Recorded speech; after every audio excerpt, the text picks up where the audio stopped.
In this lecture, we'll cover the basal ganglia, a collection of subcortical nuclei involved in action selection and execution. The first thing we'll do is go through the different components of the basal ganglia. Then we'll go through the ways that they're connected to create three different pathways: the hyperdirect, direct, and indirect pathways. The general function of the basal ganglia is to filter out inappropriate actions and to allow for the swift execution of appropriate actions. Now, of course, the name basal ganglia kind of makes sense, but also kind of doesn't. Basal, a lot of this is kind of near the bottom part of the cortex, or the cerebrum, sorry. So that makes sense, it's at the base. But ganglia makes absolutely no sense because these are certainly well within the central nervous system. So some folks might call the basal ganglia the basal nuclei. However, basal ganglia is the more common term, and that's the one that we'll adopt in today's lecture.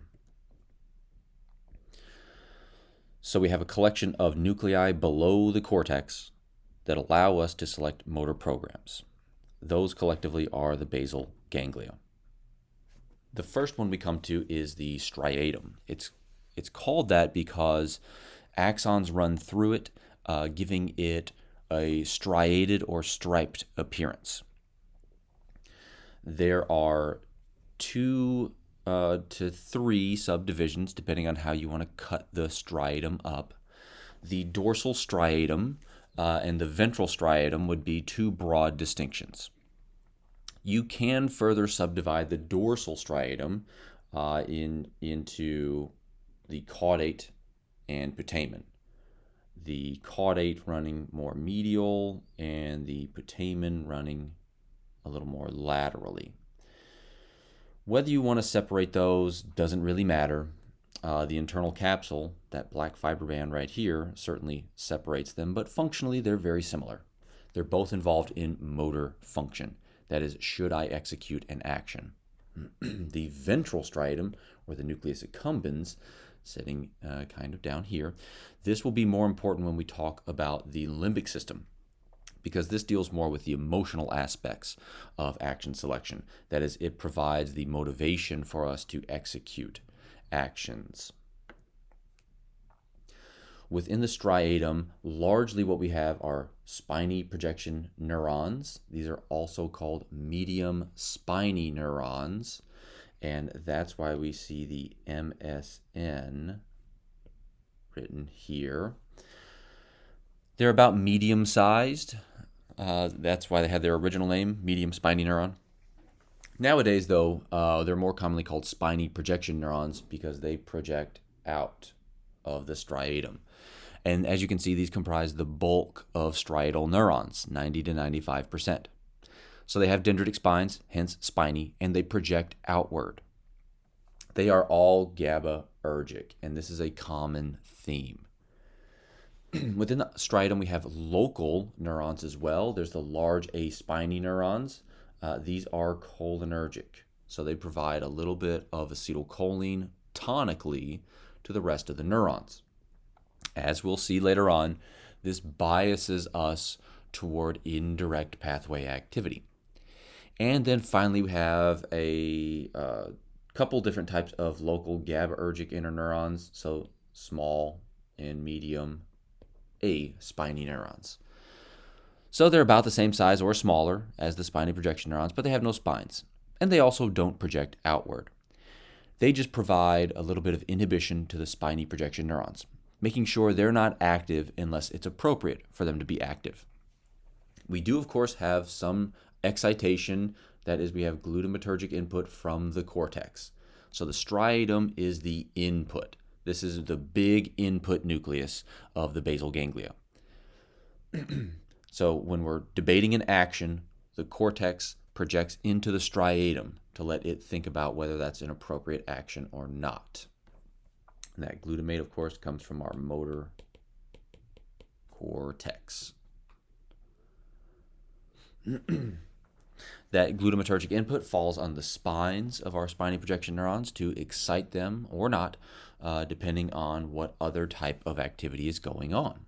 Dopaminergic input and cholinergic input, as we will see, shape the excitability of SPNs. Now, within the striatum, we have different functional zones. So there's the dorsal striatum, which collectively we'll call the caudate and putamen. This is very important for motor function. Sometimes you'll just see D dorsal, STR, striatum. That works. That's what they're using over here as well. The more lateral portion is the putamen. The more medial portion is the caudate. They get slightly different inputs. Planned actions coming into the caudate, whereas more proprioceptive information coming in from the somatosensory and motor cortices. So notice a couple different inputs, but both of these deal with movement. One deals with where is my body, and then the other deals with what actions am I planning. The last little bit there, that ventral striatum or the nucleus accumbens, this is a lot more important for the limbic system. So we will cover this later. This deals with what we're driven to do. What actions should we do based on how we're feeling? That's not what the basal ganglia are about, though. Now, the other input is the subthalamic nucleus. So here's my thalamus over here, and just below that, we have our subthalamic nucleus. I won't ask you to pick this out of a slice, but that's how it gets its name. It's below the thalamus. This is the other input nucleus. Whereas the striatum is GABAergic, the subthalamic nucleus is glutamatergic. So these neurons are excitatory, and these are the only ones in the basal ganglia that release glutamate. Everything else is GABAergic. We see two sources of input. One from the cortex itself. This is excitatory, glutamatergic input. Then we have GABAergic input from another component of the basal ganglia, the external globus pallidus, or the GPE. The subthalamic nucleus, just like everywhere else except the striatum, pacemakes. So that means these neurons are always active. They're always providing glutamatergic output to the globus pallidus and the substantia nigra, pars reticulata. In other words, the output nuclei. We'll draw all this together in just a bit. Right now, we're just going to learn who the nuclei are. So for subthalamic nucleus, we should be thinking that it's input and that it provides excitatory output.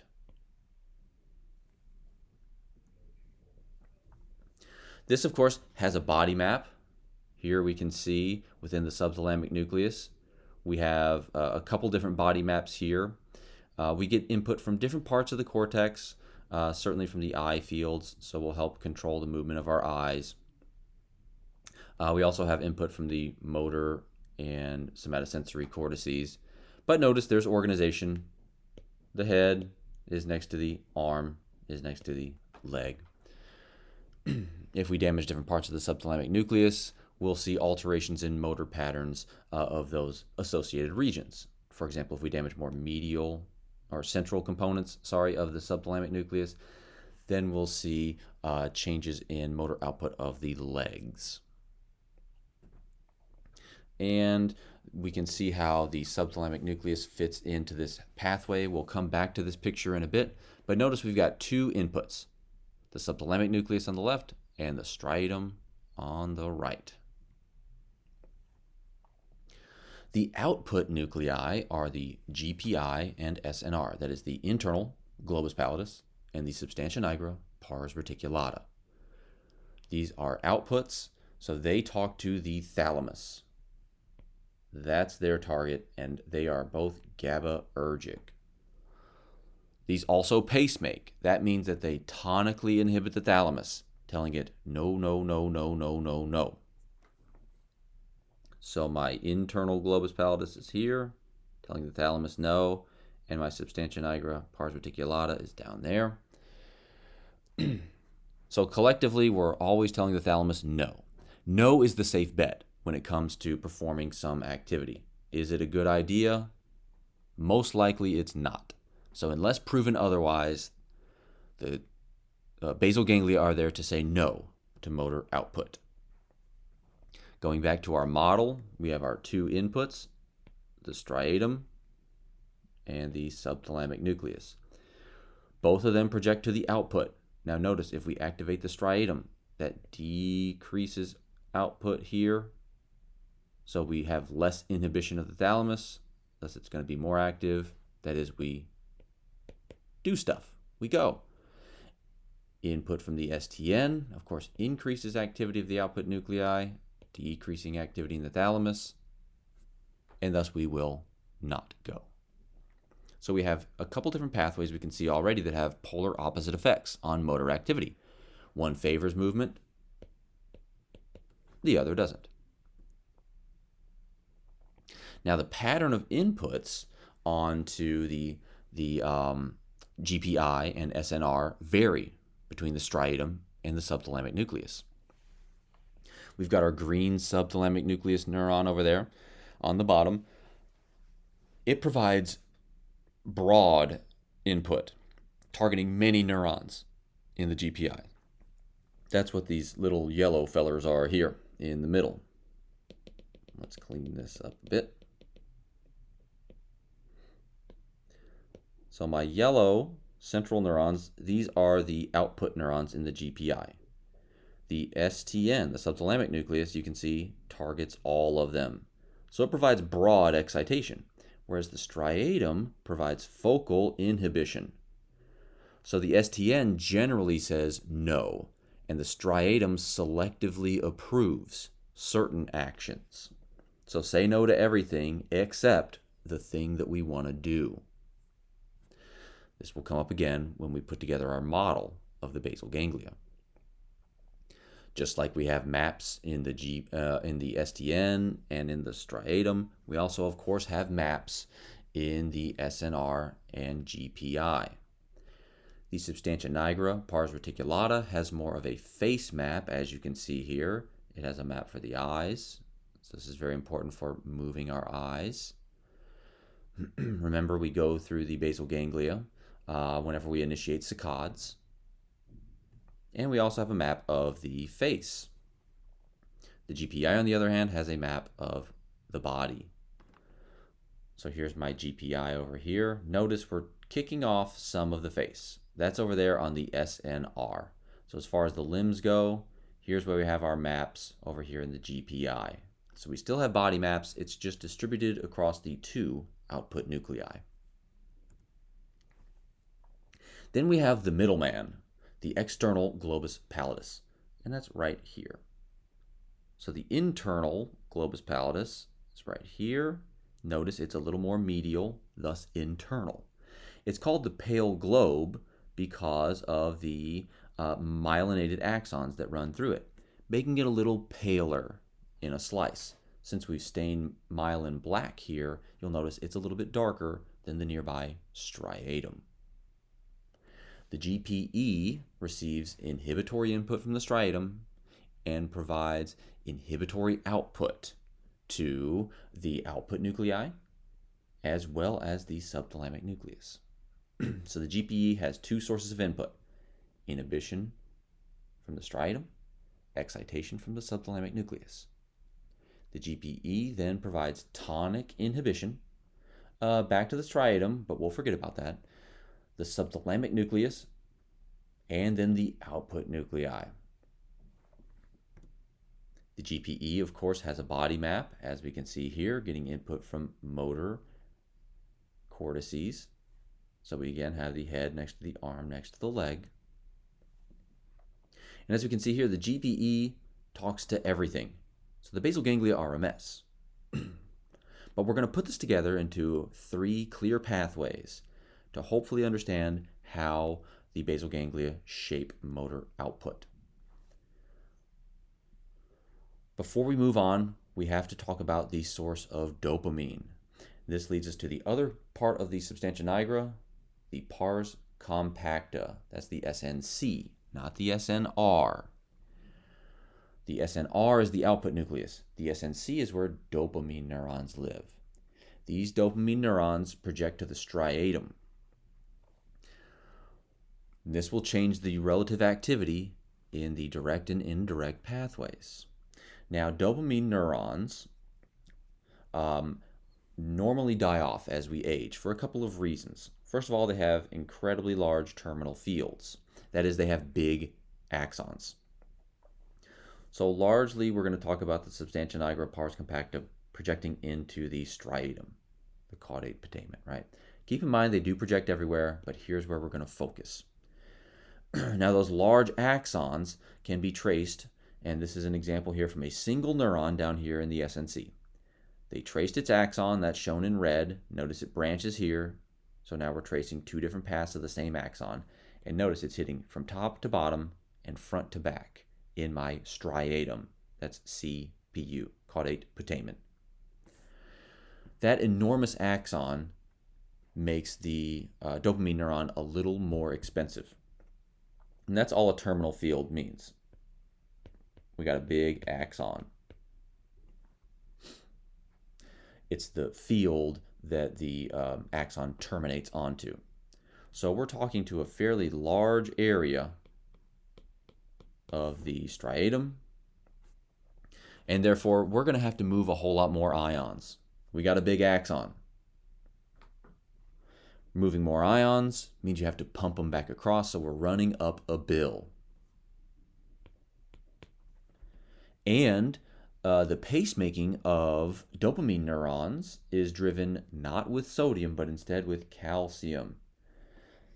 Thus, we're going to have to pump it out, and that's quite expensive. We move 1 or 2 calcium ions for every ATP, as opposed to 3 sodium and 2 potassium for the sodium-potassium ATPase. So that means it's expensive to clean up. And if we don't, remember, calcium is toxic. So you have 2 options. Pay your expensive bill or die. That's why we see a lot of dopamine neuron death. They're big and expensive.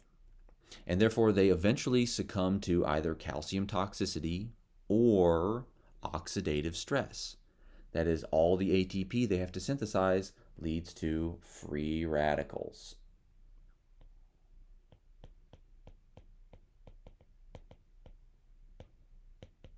And so it's no surprise that we see dopamine neurons dying off in normal aging. Now, the good news is that large terminal field means that we have to lose a majority of our dopamine neurons before we see any change in motor function. Alrighty, so those are the nuclei. Let's string them together and see if we can make sense of our basal ganglia. All right, so in the first pathway to affect the output nuclei, right, the GPI and SNR. The first pathway is the hyperdirect pathway.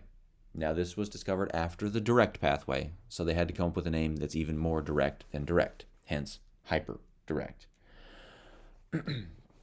In this pathway, we're going from cortex, of course, to the subthalamic nucleus. This is an excitatory projection, so the subthalamic nucleus is on. It's therefore exciting the output, which then leads to inhibition of the thalamus. Now remember, these are very broad projections, so we're just generally suppressing movements. Each STN neuron targets many neurons within the GPI and SNR. So it just broadly says no to everything. The whole point here is to generally increase activity in the GPI and SNR so that whenever we get inhibition from the striatum, that stands out. That's this greater contrast for direct pathway input. Right, so we turn on a whole bunch of neurons.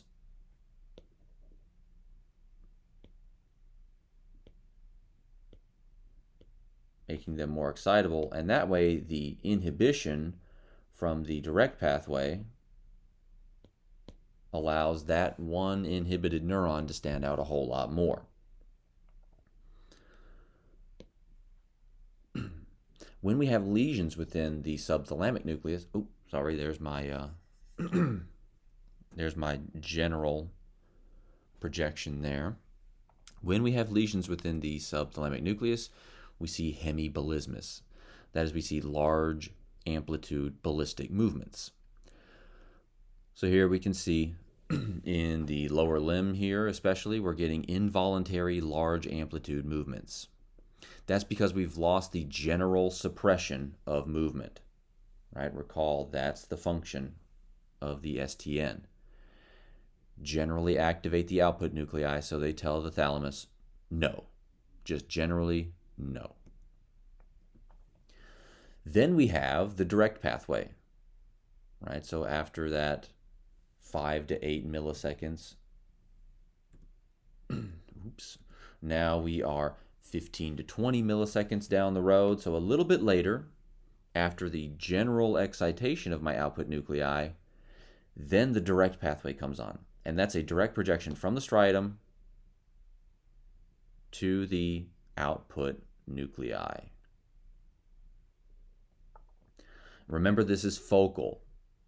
So the STN has caused us to generally say no, and now those focal projections from the striatum to the output nuclei allow us to specifically say yes. And that's why this is called the go pathway. Activity in the direct pathway decreases inhibition of the thalamus. Notice we've kind of grayed out these inhibitory arrows here. Now the thalamus is online, and it approves whatever the cortex is thinking. If we have hyperactivity within the direct pathway, or that is loss of the indirect pathway, we see chorea. Now we're seeing involuntary movements. So we've lost some of our filter here. The indirect pathway is there to then stop the movement. So this is the last one to get there. So now we're 30 milliseconds down the road. First we excited the output generally, then we focally inhibited.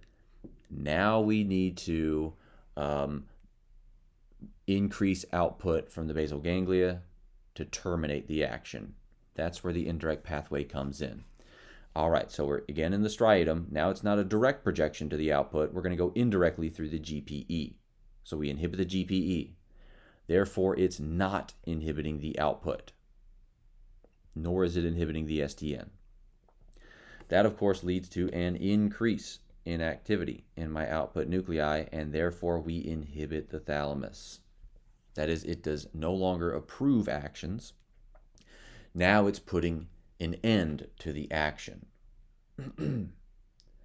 If we have hyperactivity in the indirect pathway, rather than seeing an excess of movement, now we see slow, low amplitude, or absent movements. Slow movements being called bradykinesia, low amplitude hypokinesia, and an inability to move, akinesia. This is characteristic of Parkinson's disease. So we can see a gentleman trying to get up out of the chair, but he's having a very difficult time approving the action. He has low activity in his direct pathway and a lot of activity in the indirect pathway. That tremor is likely a back and forth oscillation between the GPE and STN. Don't sweat that. Let's instead notice the very small amplitude steps. That's the hypokinesia. Notice he's also quite slow with his steps here. That's the bradykinesia. And this is all because he has predominantly indirect pathway activity. Now, a curious thing about the indirect and direct pathway is that they are mediated by two distinct populations of spiny projection neurons. DSPNs, direct pathway, and ISPNs are for the indirect pathway. Now, they're both GABAergic, but they have very different dopamine receptors. The direct pathway, the DSPNs, have D1 dopamine receptors, and that is GS coupled. The ISPNs have D2 dopamine receptors, which are GI coupled. Notice, When we apply dopamine into the striatum, we will stimulate D1 containing DSPNs and inhibit D2 containing ISPNs. That is, dopamine will promote activity in the direct pathway, therefore increasing motor output. These are just showing us some single-cell PCR data from a direct pathway neuron showing a D1 receptor, as well as the neuropeptide substance P. Enkephalin is present in the D2 indirect pathway, and notice we have D2, 3, and 4. Both of these are collectively D2 class receptors. Now, because of that difference in their dopamine receptors, that means that D1 direct pathway spiny projection neurons are excited by dopamine. When we apply a little dopamine, GS alpha subunits, of course, activate adenylate cyclase there, increasing the amount of cyclic AMP and opening up cyclic nucleotide gated cation channels. That is, we depolarize. On the other hand, the indirect pathway neurons have a drop in cyclic AMP because they're GI coupled. That decreases the cation conductance, and therefore they hyperpolarize. And that'll shift the balance in activity toward the direct pathway if we have dopamine input. If we no longer have dopamine input, it shifts the bias toward indirect pathway activity. Now, let's not forget those large A spiny neurons that are providing tonic cholinergic input. Here, the balance is the opposite. Whereas dopamine shifts us toward direct pathway, acetylcholine shifts us toward indirect pathway. Here we can just see pacemaking in those large A spiny neurons. That's all this is showing us. Without any synaptic input, they'll just fire action potentials. They're blipping away there. Low frequency, but they're just always spitting out acetylcholine. Now notice the direct pathway has GI coupled M4 receptors. The indirect pathway, GQ coupled M1. So the indirect pathway is excited by acetylcholine, whereas the direct pathway is inhibited. So that cholinergic input biases us toward indirect pathway activity. When we want to execute an activity, that's what's going on here. They apply some trigger telling the monkey to move a lever. When they do that, notice this gap here. All the little dots are showing you action potentials in those large A spiny neurons. That is the cholinergic input. Notice we have a loss of acetylcholine right after the signal. That allows the monkey to quickly execute the action. It wasn't prepared for it, and in order to quickly execute it, it decreases cholinergic input, pushing us toward direct pathway activity so we can execute the action. So if we put all that together, we've got now 3 pathways. The first pathway to consider is the hyperdirect pathway. So the first thing we do, we go from cortex to SDN, and that grossly excites the output, giving us a general inhibition of the thalamus. Think of this as quieting down a room so we can hear something. Immediately after that, the direct pathway inhibits focally a select number of neurons in the output nuclei. That is, we approve a specific action. So this pathway is just general. We're waiting to listen. Here we have selective approval. So do that one thing that we thought was a good idea. And then the last thing that happened is the indirect pathway, where it then terminates. Now that we've approved that action, let's stop the approval and wait to see what future plans we pass into the basal ganglia. This is another way of thinking about this. So in the top, we see the hyperdirect pathway provides very gross inhibition of the thalamus. The direct pathway causes focal disinhibition of the thalamus. Thus, we've selected a specific motor program, and that's followed up by inhibition via the indirect pathway. So we're silent again, and we can listen to see what other plans we should approve. Now, if we go in and lesion some places in the basal ganglia, we can see its effects on movement. So if we inhibit the striatum by infusing mucimol, which is a GABA agonist, so if we inhibit the striatum, then we see a slowing of movement. We see contralateral bradykinesia. So decreasing striatal output slows down movement. That's what the top here is showing us. Oops. Now, what if we were to increase striatal output? Well, then, rather than not being able to execute actions quickly, instead what we see is inappropriate actions occurring. We see dyskinesia, and that's what's going on with this little mouse. It's having these involuntary movements, largely in the contralateral limbs there. So what they've done here is antagonize AMPA receptors that are specific to the small interneurons. That is, we infuse this drug here, this IEM 1460, and the interneurons, that's the red line here, become less active. If we look at the firing rate of spiny projection neurons, notice over here, we see an increase in spiny projection neuron output.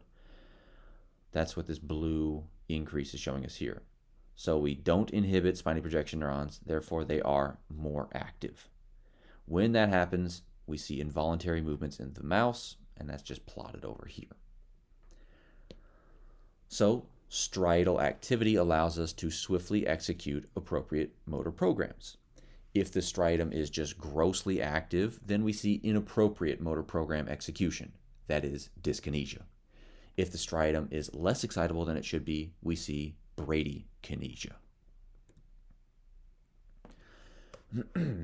Now, there are a number of drugs that act on dopamine receptors that thus alter basal ganglia function and motor function as well. Antipsychotics, for example, are D2 antagonists. Acutely, they can cause dystonia. So acutely, those D2 antagonists increase basal ganglia output.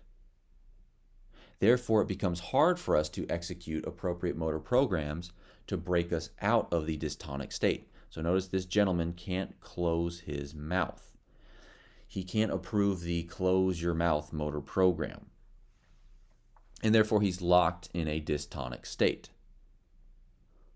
So it's hard for him to initiate the action of closing his mouth. Now, in the long run, the use of antipsychotics actually decreases basal ganglia output. This is the homeostatic response. And instead of seeing a lack of movement, now we're seeing an excess of movement. And that's because of decreased basal ganglia output. So this is an example of tardive dyskinesia. Notice the lip smacking movements going on here. That's because of long-term use of antipsychotics. At this point, you should be ready to handle both of these checkpoint lists here. If anything is tricky, put it in the questions box so we can go over it. But before we end this,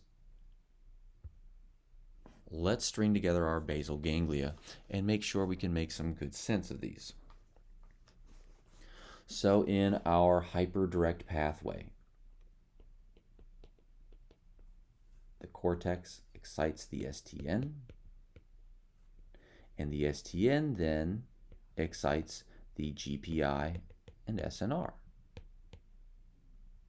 This leads to inhibition of the thalamus, so we don't approve whatever plan the cortex had at the time. So cortex is active. The first thing that happens is we stimulate the subthalamic nucleus, generally exciting the GPI and SNR, so we inhibit the thalamus. and that quiets down whatever's going on in the thalamus. And that's all that's going on in the hyperdirect pathway. The direct pathway is the direct projection from the dorsal striatum to the output nuclei. So again, we're planning some motor activity. We're going to go to the dorsal striatum now. And now the SPNs get turned on. In this case, DSPNs. Dorsal striatum then inhibits GPI and SNR. Focally, though,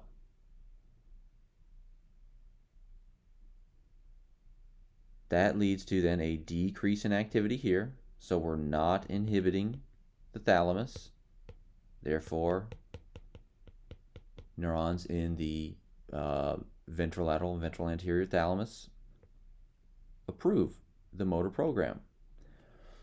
That stimulates then, of course, the upper motor neurons that project along the cortical bulbar and cortical spinal tracts. In other words, the pyramidal tracts. So we do stuff. We do that thing that was just approved by the direct pathway. And that's followed up, of course, by the indirect pathway. Again, we're going from cortex into the dorsal striatum. At the same time that we're activating direct pathway, we're also activating indirect pathway. So this is just slower. That inhibits the GPE, so it's not inhibiting the output nuclei.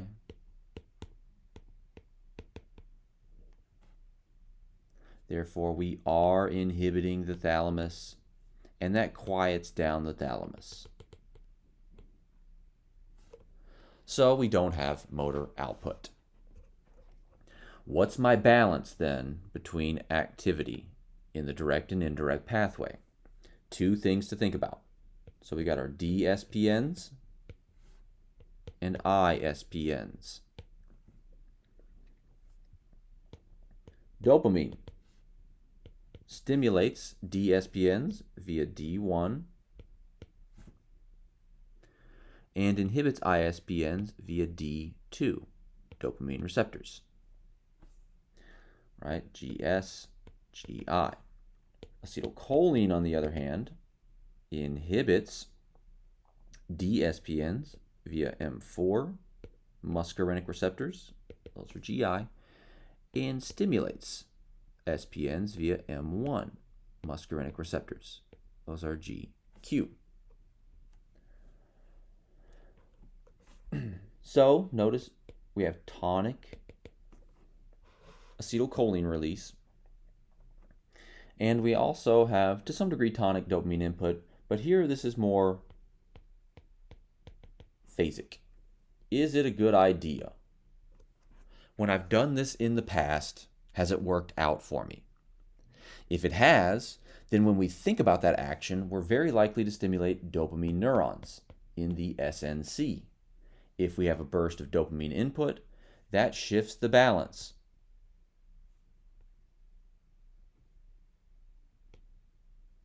There's my balance there. So if I got a whole bunch of dopamine, now I'm biased toward direct pathway, and I'm very likely to do stuff. Think about drugs that act on dopamine. Things like cocaine, methamphetamine, they increase dopamine levels. People who use cocaine and methamphetamine, think about them. They are agitated. There's a whole lot more activity. Why? This shift in balance right here. Their direct pathway is extremely excitable because there's a lot of dopamine floating around.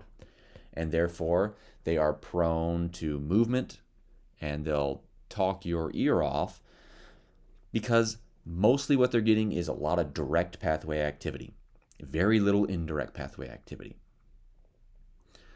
All right, that about does it for our basal ganglia. Use the questions box so I know what to chat about in class. See you later.